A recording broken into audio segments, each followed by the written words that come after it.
Hi guys, Master Richard here from All Rise Martial Arts.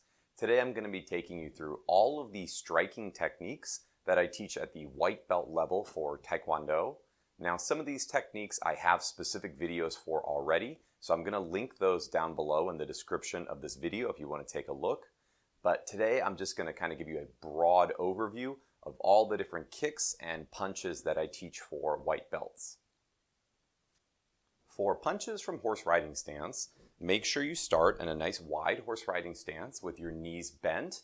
You're going to chamber one fist in front of your body, aiming towards your solar plexus.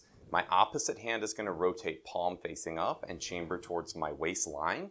And I can practice switching my hands and rotating both wrists. I'm also going to get some rotation with my shoulders from my waistline here.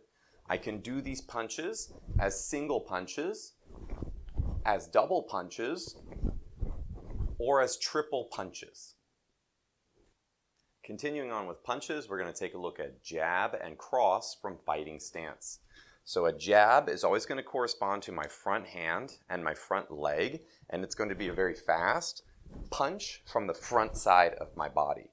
My cross punch is always going to correspond to my rear arm and my rear leg, and it's going to be my power punch. I need to pivot and rotate my hip and shoulder as I throw my cross.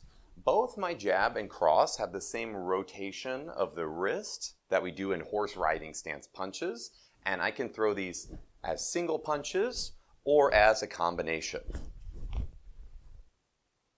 Our final hand strike is going to be a vertical hammer fist where we strike with the bottom edge of our hand near our pinky. This is different than how we punch with our knuckles on our previous techniques. Just as the name implies, we're going to be striking downward like a hammer striking a nail. So if I start in my fighting stance, my rear hand is going to raise close towards my head, and I can strike forward and downward in an arcing motion. This is like a circular strike as opposed to our linear punches. From the side, it looks like this.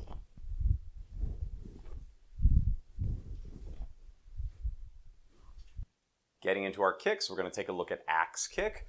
So starting from fighting stance, axe kick means my leg is going to be straight and I'm going to swing it up and kick downward on top of a target or on top of my opponent. So I'm going to kick up and then bring my leg back to its starting position. I don't want to kick and then stomp down on the ground and hurt my leg. So again, nice controlled motion, up, down, and then back to the starting position.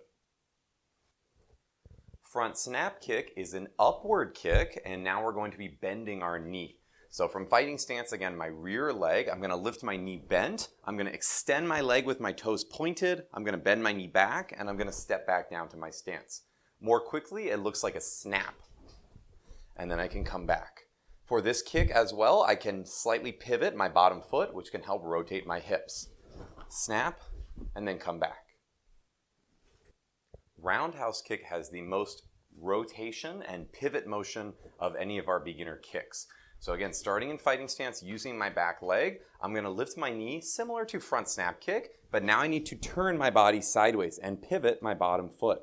I can snap my foot out, bend it back like front snap kick, and then I'm going to rotate back to my starting position. This kick is coming around the target. That's why we call it roundhouse kick. So the full motion, I turn, I pivot, I snap, and now I return to my stance. Both of our crescent kicks are going to be shaped in a crescent moon shape. That's like a letter C shape. For inside crescent kick, I'm going to be swinging my leg up and towards the inside of my center line of my body. That's why we call inside crescent kick. For this kick, I'm going to keep my knee straight, just like axe kick. So from fighting stance, my rear leg swings in an arcing shape towards the inside of my body and lands back in my stance. Inside crescent kick, one more time, inside crescent kick. Outside crescent kick is the same idea, but I just go the opposite direction. So from the inside center line, now I go to the outside line of my body. So from fighting stance, outside crescent kick, straight up and outside.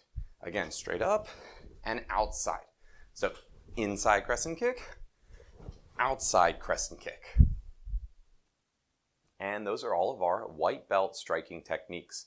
Remember, the key to mastering any movement is repetition. So please practice, practice, practice these movements, and they will start to become second nature for your body. If you enjoyed this video, make sure to hit like and subscribe below, and check us out at allrisema.com for more information about our programs. I'm Master Richard, and have a great day.